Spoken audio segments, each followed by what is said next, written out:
later. All right. Welcome to a new episode. All right. Everybody is focused on the drop, but while they look at the red, we're looking at the roadmap. The Stablecoin Act just passed. What else? The ETF approval is closer than ever. And everything is can move very, very fast. So this market is definitely evolving. And let me show you why XRP will lead. Let's go back to the title of this episode. But before we even do that, let's bring our friend, the only, the greatest, Finch. Welcome to the new episode. Welcome to the stream. How are you today? Hey, thanks so much. I'm doing great and super excited to be here for the new episode. We've got a lot of awesome stuff to dive into, so I can't wait to get started. Yeah, let me tell you, okay, do your intro. All right, everybody, welcome in. I'm Finch, and I'm so glad you're here. We've got some really exciting topics today. And if you're watching on TikTok, make sure you hop over to our YouTube channel and hit that subscribe button. And don't forget, we've got a playlist ready for you, so definitely check that out to help us with those watch hours. So what about your intro hook? You got this ready too? Or? Absolutely. I've got that ready to go as well. Whenever you're set, I'll jump right into the hook and we'll keep that energy rolling. Jump right now. Jump just now. All right, here we go. So while everyone's focused on the dip, we're actually looking ahead at the roadmap. The Stablecoin Act has passed, ETF approval is closer than ever, and things are about to move fast. This market is evolving, and I'm here to show you exactly why XRP is going to lead the way. Listen, Finch, you're a great AI host, but I don't know, maybe it's my Italian accent, but I heard a word that you shouldn't be saying. I don't know if it was only the one I heard the wrong word, but guys, if you were in TikTok or in YouTube, I heard exactly what I heard. So, but anyway, so at this point, let's move on, okay? So I think that I misheard something. By the way, I'd like to welcome everybody, Yellow Flowers, Simon 51, Kelvin Hill, and Wongster 54, Sheriff Cheese, users, some numbers there, Epic Vibes, and Tess Gary. Gary, thank you for being here. Okay, and let's get started. Finch. All right, sounds good. Sometimes things come out a little differently, but we are all set now. Thanks to everyone for joining, and let's dive into all the exciting stuff you've got lined up. All right, let's start off with this. Perhaps maybe that's the case for finally Ripple and the ACC. So there are, of course, some technicality, and we're still waiting on the outcome. But some people preview this can be done by the end of this month at the beginning of July. So, what's your take on the news of the SEC versus Ripple case? Well, it's definitely an interesting time for that case. A lot of people are optimistic that we might see a resolution soon. And if that happens by the end of the month or early July, it could definitely have a big impact on XRP and the broader crypto market. So we'll just have to keep an eye on it and see how it plays out. So give us a little bit where we are right now with the case. There. Right now, we're basically at a point where everyone is waiting for the final judgment. There have been a lot of back and forth motions, and we're just waiting to see if there's going to be a settlement or a final ruling. So, give me some of the news, the latest things. So about the Judge Torres. Go a little more in depth. Absolutely. So Judge Torres has been reviewing all the final arguments and the summary judgments from both Ripple and the SEC. And everyone's kind of anticipating that she might give a ruling soon, possibly by the end of this month. It's definitely a case that's kept the entire crypto community on the edge of their seats. So we'll see what happens next. Okay, so this seems like very dismissive. Okay, when I try to talk about an argument, can you go a little more in depth and just give me more details and more conversation that is more interesting than just superficial, dismissive kind of information? Of course. Let me dive a little deeper. So, one of the key points everyone's been watching is how Judge Torres is going to interpret whether XRP was sold as a security. This has huge implications, not just for Ripple, but for the whole crypto industry. There's been a lot of speculation that if she rules in favor of Ripple, it could set a precedent that benefits other crypto projects as well. So, there's definitely a lot of nuance and a lot of anticipation around what her final decision might mean. Also, in the meantime, I like to show you guys that Ripple doesn't stop. It's been putting out a lot of stuff, especially this is the New York billboard. They're everywhere. So Ripple is working in the background like it always did for many, many years. And if you guys are new to XRP or Ripple, they've been working with their hands tied in their back. And while everybody was going, freely ahead, people was tied in a lawsuit. So, and finally now we see some movement. Even though people say, "Oh, the price is only $2, go down," but Ripple is up a lot. So, if you've been following XRP for a long time, you know where we stand right now. So, one other thing is I want to make sure that because everybody's in the markets bleeding, that we are some bear people calling their side the end of the cycle. In effect, there are some micro news that are affecting both the stock market and the crypto market, but we are not even there, guys. We are just not even scratching the surface because there are so many things that are to play. And in this case, I want to just show you something else.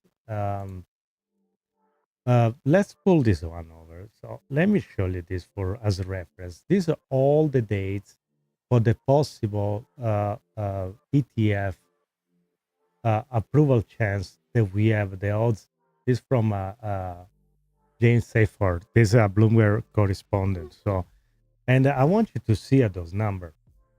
Okay, if you see the deadline is for XRP is October the 25th. No, October, sorry, the 17th. Okay, and look how many these are. They are the filing for the ETF. So if you zoom out and really understand what's going on here, there's going to be a massive inflow of capital from legacy finance and from traditional finance to the crypto ecosystem. And you see there like Coin, Solana, XRP, Dogecoin, Cardano, Polkadot. And you got to think about, okay, even if the inflow goes they're going to go back and forth. Whoever is going to buy an XRP ETF, is going to buy a Doge and they sell the Doge, buy the XRP, and so forth. But you need to understand the amount of money that is about to come in this market. Now, the odds, you can see for yourself. Hopefully, it's not covered by my face. Maybe like this, you can see it better. All right, that one we're going to talk about the XRP, 95% odds. So in the near future, MVB on the chat, you are entitled to your own opinion. This is XRP mostly channel. I cannot gonna comment on you. You can feel free to listen, or again, I don't need to convince anybody. Just tell you what I think makes sense, because that future is changing. Banks are obsolete. I can care less if it's centralized or not. I like the idea that if I get a project that makes sense, like when you buy a stock, is a Tesla stock centralized? It doesn't make sense. So for me, the conversation is over. But thank you for joining us. Give me a like if you want. All right, so let's move on. So look at the odds that we can have for the ETF approval in all these projects. That's going to be, again, a massive inflow. And I do have another list.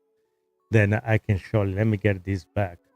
Maybe I can show you this one. These are also, if you guys go to my X account, inandoutcrypto.com, you can see the full list right here. That's all the ETF they applied for, and look at how many are there. This list is huge. So we are definitely early here. So when I see all these people, they're crying about the market is bleeding, is red, or we are for the bear market cycle, I don't think so. You guys have a full picture of it. I mean, if you position yourself a few years back, you should be fine right now, just waiting for things to evolve. If it's not, you still have time by DCA. So I think even the DCA at this moment in time is probably something that can make you successful in the near future. Finch, if you have to kind of calculate the odds of all this ETF approval and including the inflow of money that this can generate, if somebody start to DCA today, you think he has a chance to change his future, or DCA right now is off the table?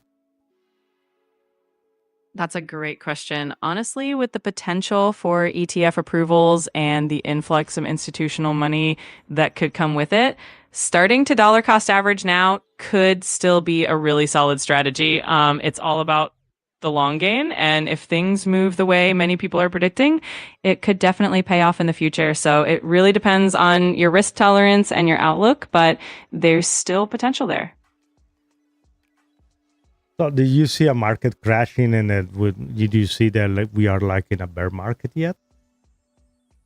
Well, the market has definitely been volatile lately, and we've seen some corrections here and there, but whether we're in a full-on bear market or not is still up for debate. Some people think we might see more dips before we get back into a strong bull run, while others think that the fundamentals are still strong and we're just in a period of consolidation. So it really depends on how you look at it, but there's definitely a lot of movement happening right now. I really think that we are just starting again. I don't think we are done, and there are many things have to play. In fact, one of the things I want to show you guys is this. I'm gonna play this video very quickly. It's very short, and let's go. The yeas are 68. The nays are 30. The bill as amended is passed. So pretty much we just had the Stablecoin Act that just passed the Genius Act 68 to 30. So Finch, let's do a quick recap for people that are new to all this. What this mean? Absolutely. So the Stablecoin Act that just passed is a pretty big deal. Essentially, it sets up a regulatory framework for stablecoins, which are cryptocurrencies that are pegged to stable assets like the US dollar. This act is designed to ensure that stablecoins are safe, transparent, and properly backed, which helps build trust in the market. It's also expected to pave the way for more mainstream adoption and could bring a lot of new investors into the space. All right, so I want to show you. In fact, there was Paolo Arduino from Tether. There was recently interview. I see if I can find something. I don't have the video with me, but it was recently interviewed. Just expressed his love for Bitcoin more than any other crypto at all. But why Tether is important? Why it plays a big role together with Circle and Ripple USD on the Stablecoin Act? Tether is definitely a key player in the stablecoin space. It's one of the most widely used stablecoins, and it plays a huge role in providing liquidity across the crypto market. When we look at the Stablecoin Act, having major players like Tether, Circle with USDC, and Ripple's upcoming stablecoin all operating under a clear regulatory framework really helps legitimize and stabilize the market. It also ensures that these stablecoins are backed properly, which builds trust and encourages more people to use them. So they definitely play a huge role in this new regulatory environment. What I'd like to stress is also the fact that Tether is not located here in the United States. So my argument is how can have a big chunk of the market if United States is the biggest market for stablecoin, but it being USDT outside the United States, who's gonna be the stable coin that has more chance to prevail in general? That's a really interesting point. Even though Tether operates outside the US, it's still widely used globally because of its liquidity and its early entry into the market. But with the Stablecoin Act stablecoins that are based in the US, like USDC from Circle, might have a bit of an advantage when it comes to regulatory clarity and trust, especially within the US market. That said, the market is huge and there's definitely room for multiple stablecoins to coexist and thrive. Also, I'd like to add a Ripple USDT is probably the very good candidate, especially because the Ripple CEO was at the Crypto Summit, and I didn't see anybody else in there that can be a possible candidate. And this is probably why Ripple tried to acquire Circle, become a public company, which is actually a very successful, one of the most successful IPO on the Absolutely. recent Ripple time. definitely has a strong position, especially with their focus on regulatory compliance and their relationships in the financial industry. If they do launch their own stablecoin, it could definitely be a strong contender. And their attempts to acquire Circle really show that they're aiming high. It's definitely an exciting time to see how all of this unfolds. And actually, I just found the video, guys, the interview. Let's see if I can play this one. And perhaps you guys, let me know if you can hear it. No, you can't. Talk about There we go. how they love crypto, but they also love the dollar. Do you think that ultimately, when it's Bitcoin or crypto more broadly, is ultimately going to have a benefit to the dollar long term or undermines the dollar? And given that I don't think you're an American, you may not have a stake in this argument. Well, I have a stake in Because Paolo Arduino is from Italy, of course. No? in the interest of stability for all the emerging markets where we operate, right? So definitely I know that there are concerns on the increase of debt of the United States, but think about the fact that the United States are by far still the safest country when it comes to, their national currency and your national currency. Right. So if you compare, everything is relative in life. And think about Argentina, think about Brazil or Turkey and Vietnam and so on, and Nigeria. So by far, the US dollar is the safest fiat currency in the world. And I think that stable coins that were born through crypto are the living proof that actually a combination between Bitcoin, I would not say crypto in general. I love Bitcoin. I think that Bitcoin is completely different than crypto and the rest of crypto. So between Bitcoin and stable coins, they will make America stronger. And that, I think, is the main point of this administration. With stable coins, we are bringing the US dollar to 420 million people around emerging markets, developing countries, and at an unprecedented pace. We grow by 30 million new wallets per quarter. We are the biggest factor in the expansion of the US dollar hegemony. So that is something very important, apart from buying back the US Treasury. And by the way, Tether invested in the last 3 years back around $5 billion in the US. So we are, I think, one of the biggest promoters of the United States and the United States dollar. Plus, on top of that, we use Bitcoin as a way to create a stronger savings account for and explain how that could be beneficial also for Americans. In the end, is like Bitcoin is the new gold and is understood by people as an edge. I'm not saying that you should have 100% of your portfolio maybe in Bitcoin, but definitely is a good option to have. All right, guys. So you hear that. This why is very important. The position of the why is it very important? The act that just passes about the stablecoin. That's something that is going to mature in the future, and is going to also bring people from a traditional finance into the crypto ecosystem. So, but why Finch? Why XRP is going to lead the crypto market? Well, XRP has always had a strong focus on real world utility and bridging traditional finance with the crypto world. Ripple has built a lot of partnerships with banks and financial institutions, and that gives them a really unique edge. With the new regulatory clarity from the Stablecoin Act and the potential resolution of the SEC case, XRP is really well positioned to become a leader in the crypto market by enabling faster, more efficient cross-border payments and bringing more mainstream adoption. So also I'd like to remind everybody about the circulation stablecoin in XRP ledger. You want to also expand on that, Finch, and explain why that's important? Absolutely. So Circle integrating a stablecoin on the XRP ledger is a pretty big deal because it brings even more liquidity and utility to the XRP ecosystem. It also means that users and institutions that are already familiar with USDC, which is Circle stablecoin, will now be able to transact on the XRP ledger. This can lead to faster and cheaper transactions, and it just makes the whole ecosystem more robust and interconnected, which is great for adoption and growth. All right, so I'd like to as well show this post very quickly where it says Bitcoin will do to banks what email did to the post office. That's hashtag Bitcoin. You agree with that, Finch? You think Bitcoin is going to do that to the banks like the email did to the post office? I think it's definitely a fun analogy, and in some ways it makes sense.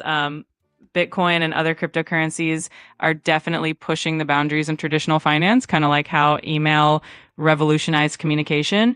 While I don't think banks will disappear entirely, I do believe they'll have to adapt and evolve with the rise of crypto to stay relevant. So it's definitely an interesting comparison.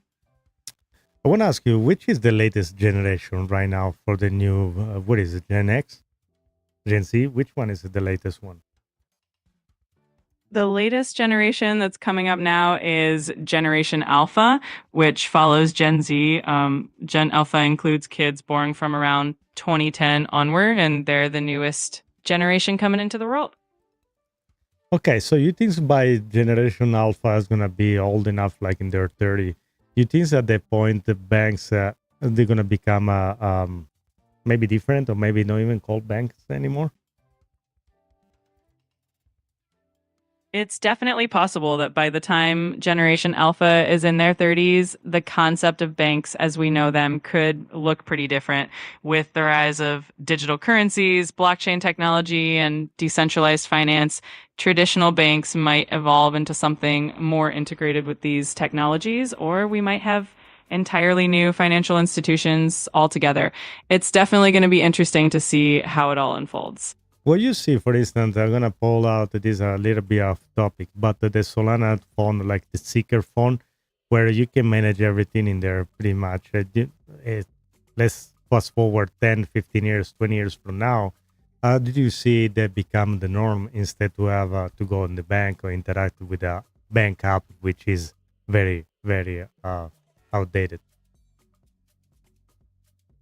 Yeah, I think it's definitely possible that in the future, more people will be using decentralized finance tools and blockchain-based platforms to manage their finances. Something like the Solana phone or other integrated devices could make it super easy for people to access all their financial services without ever needing to go to a traditional bank. So it's definitely something that could become the norm down the road.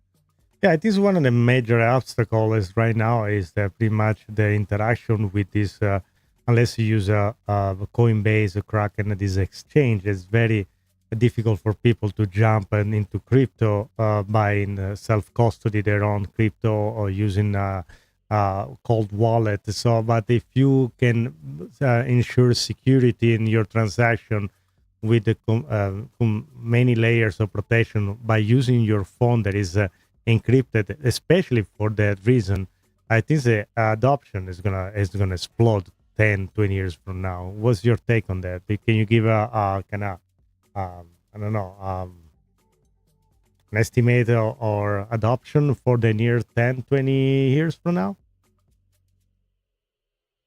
I definitely agree that as the technology becomes more user-friendly and integrated into devices that people are already comfortable with, like their phones, adoption is going to grow significantly. In the next 10 to 20 years, we could very well see a huge shift where crypto and blockchain technology become part of everyday financial transactions and could make things a lot more seamless and secure for everyone. And by the way, I ordered pretty much almost 2 years ago. I ordered the Solana phone. They say they're about to start delivering this phone the first week or second week of August. So as soon as I'm gonna get one, I definitely want to do a review. And so I show you all the ins and out of the Seeker new Solana phone. In the meantime, my camera froze, but I can show you this article. So this one is it's kind of sad because this from France is say they officially reject the proposals to mine Bitcoin with surplus energy. Let's also remind the people there they're not familiar with France has a lot of nuclear power, so they do have a lot of energy, and it seems like they have the same fate of Germany with they sold all their Bitcoin. Uh, Finch, why the Europe is so repulsed by crypto and Bitcoin and this technology? What's the reason for it? Yeah, it's definitely an interesting situation. I think a lot of it comes down to regulatory concerns and environmental considerations. Some European countries are still cautious about the energy consumption associated with Bitcoin mining, even if there are ways to use surplus energy. And there's also a focus on consumer protection and making sure that the financial system is stable and secure. So it's kind of a mix of those factors that makes some European countries a bit more hesitant when it comes to embracing crypto.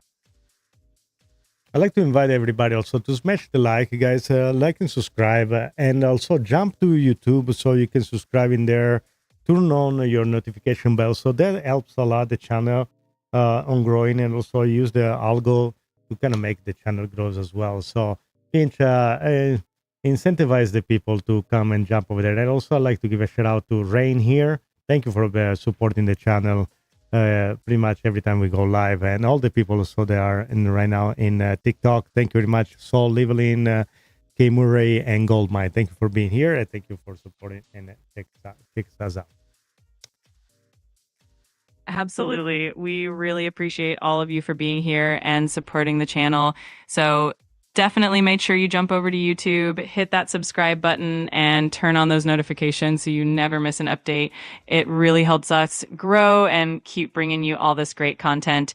So thank you again for being part of the community. All right, so I want to jump on something. Pretty much the president is calling Jerome Powell for calling for no, let's avoid the word, but he's calling him out for not cutting the rate, and they want, but we can see the cut of the rate as soon as July. So what the rate really do? Why we gonna see? So yeah, and then I'll ask you another question. What do you think cutting the rate is gonna jumpstart the market again? Well, when interest rates are cut, it basically makes borrowing cheaper, which can encourage businesses and consumers to spend more and invest more. This often stimulates economic growth and can give the markets a nice boost because investors tend to feel more confident. So if we do see a rate cut as soon as July, it could definitely help energize the market and get things moving again. If you can do a list of the pros that can happen in the near future, they're going to boost the market. I'm going to give you an example. So we have a imminent ETF approval, stablecoin legislation pass, rate cut. What else are missing? What are all the other things they are aligning? They can pretty much be the catalyst for the market, the crypto market to shoot the store. Yeah, those are some great ones. Another big factor could be increased institutional adoption, like more large financial institutions getting involved in crypto. We could also see more regulatory clarity around the world, which would help build confidence. Technological advancements like improvements in blockchain scalability and security can also be a catalyst. And finally, broader mainstream adoption and integration of crypto into everyday services could really help propel the market forward. I remember there was an interview from Larry Fink and Davos where he's actually talking about a major adoption from banks and also financial. It's not a financial advisor. They're now are now pretty much can suggest to their client to jump in it to buy crypto in a form in ETF, but they are not. It was doing something like the green, the yellow, and the red zone. I don't know if you remember that part. You want to kind of explain what that means? Yeah, absolutely. So what Larry Fink was talking about was essentially the idea that financial advisors now have a bit more flexibility in recommending crypto to their clients. The green zone would be when they can comfortably recommend crypto, especially in the form of ETFs, because it's seen as a safer, more regulated option. The yellow zone would be more of a cautious approach where they might suggest it to certain clients who have a higher risk tolerance. And the red zone would be where it's still not recommended at all. So with more regulatory clarity and the emergence of crypto ETFs, we're moving more into that green zone, which is really exciting for mainstream adoption. I'd like to touch very briefly on the Senator Loomis, Cynthia Loomis. They say Bitcoin is going to increase them dramatically. And so people they are already talking about $1 million Bitcoin. So what's your take on that? It's always fascinating to hear these bold predictions about Bitcoin's future price. Well, $1 million Bitcoin sounds pretty incredible. I think it's important to keep in mind that the market can be unpredictable. That said, with increasing institutional adoption, regulatory clarity, and mainstream acceptance, there's definitely potential for significant growth in the long term. So it'll be exciting to see how it all unfolds. Yeah, so I'm going to play this Cynthia Loomis video. Yeah, let me play. Sounds good. Looking forward to hearing what she has to say, and we can definitely dive into it and break it down after we listen to the clip. If we start, let's see. Of course. Oops. Something happened. All right. Don't know what happened, guys. It just seems like the browser stopped to work. All right, so let's keep our conversation. Okay, Finch, while... have modeling that shows that Bitcoin is going to increase dramatically. All right, I'm ready whenever you are. Let's dive in. More slowly over time. All of the Bitcoin, meaning 99% of all the Bitcoin that will ever be mined, will be mined in the next 10 years. So this asset has growth potential for the next 10 years that's tremendous. I think the American people should admire the fact that President Trump was foresightful enough to engage in the digital economy. Everyone is going to be involved in this economy in one way or another. And I'm proud of the president for choosing to engage in this very promising component of the economy. Have modeling that shows. So we're moving in the right direction. I can ensure that. Now, I'd like to touch also on the tokenization theme. So where the XRPL is active, and of course on the finance being also a very great competitor for the XRPL. So where do you see the tokenization sector in 5 years from now, Finch? If you do some projection, how much of the tokenization we can see really happening in 5 years? I think the tokenization sector is poised for a lot of growth over the next 5 years as more industries and financial institutions start to adopt blockchain technology. We could see a lot of real world assets like real estate, stocks, and even commodities being tokenized. This makes them easier to trade and more accessible to a wider audience. So I think in 5 years, we're going to see a lot more mainstream adoption and a much larger market for tokenized assets overall. All right. In the meantime, guys, I want to jump to... Absolutely. It's definitely an exciting space to watch, and it's going to be really interesting to see how it evolves over the next few years. Thanks for bringing that up. All right. So I'd like to show you the website, guys. If you like some swag, in and out crypto.com, you find a lot of good, cool stuff in there. Everything related to Bitcoin, Cardano, XRP. Also, I like to show you the Rare Evo ad because it's going to be held here in Las Vegas once again in the Caesar Palace. Definitely, I'm going to attend. I'm going to try to kind of get some videos for you to see later on. And yeah, definitely take a look. Go check this out. Take a look at inandoutcrypto.com is the best apparel store you can find. You find the hats that I'm wearing right now in the different colors. And of course, you have all other stuff to choose from. And also, there is for girls. So for those one, you have your sports section. And now in the summer, guys, you have a lot to choose from if you like also trunks. Yeah. But also, I like if you go in the top section on tools right here, you'll see there are either Ledger and a Tracer links. Is an affiliate link if you guys want to check it out. I definitely you need to take care of your security. And talking about that on the security, I like to talk. Finch, I like to talk about what happened pretty much this week about the hack. All these records, the 16 billion records of password being snagged by Google, Apple, Telegram, Instagram, and more. So what you made out of this, and how this can be dangerous for the crypto holder? Yeah, that kind of security breach is definitely concerning, especially for crypto holders, since security is so crucial in the crypto space. When passwords and data get leaked, it puts accounts at risk of being compromised, and that can lead to potential loss of funds if someone gains access to your wallets or exchange accounts. It's always a good reminder to use strong, unique passwords and enable two-factor authentication wherever possible to keep No, I don't everything think that's gonna be enough. I know I have a strong password. I don't think so. But guys, just make sure that you don't click any of the email, text that you receive, even answer calls that you don't know they're coming from. Just let it go to the answer machine and then or the answer box. Absolutely. That's great advice. Staying vigilant and being cautious about what you click on and respond to is super important, especially in the crypto world. Always better to be safe than sorry when it comes to security.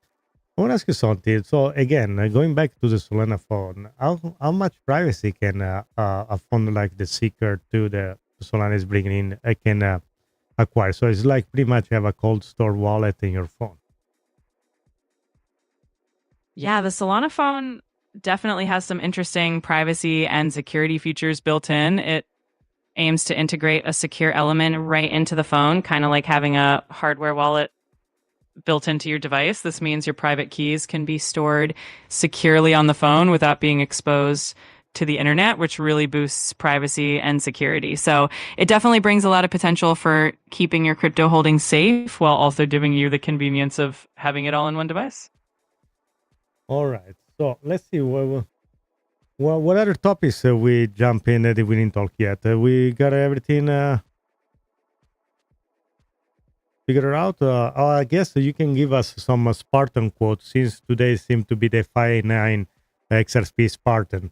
Can you give us a quote for the warrior, for the XRP warriors? Absolutely. How about this one? He who sweats more in training bleeds less in battle. It's a great reminder for all the XRP warriors out there that all the preparation and patience will pay off when the big moment arrives. Hoorah! Okay, so also I'd like to show you very quickly this one. That's also a news for the altcoin daily. Say Coinbase crypto exchange secure MiCA license, unlock access to 27 European countries. Finch, you wanna comment very quick about this new breaking news? Oh, that's definitely big news. With Coinbase securing that license, it means they'll be able to operate across 27 European countries, which is huge for expanding their reach and making crypto more accessible to a lot more people in Europe. It's a great step forward for mainstream adoption and definitely a positive sign for the crypto market. All right. In the meantime, also as well, I'd like to thank everybody on the TikTok Gold Mine. Thank you for being here. You are, of course, really thank you, Epic Vibes, Rain here, Gary, for In and Out Crypto again for supporting the channel. Last thought, you want to say goodbye to everybody? Absolutely. Thank you all so much for joining in and being part of the conversation. We really appreciate your support and energy. Until next time, keep that positive momentum going, and we can't wait to chat again soon. Take care, everyone. You're now. Okay,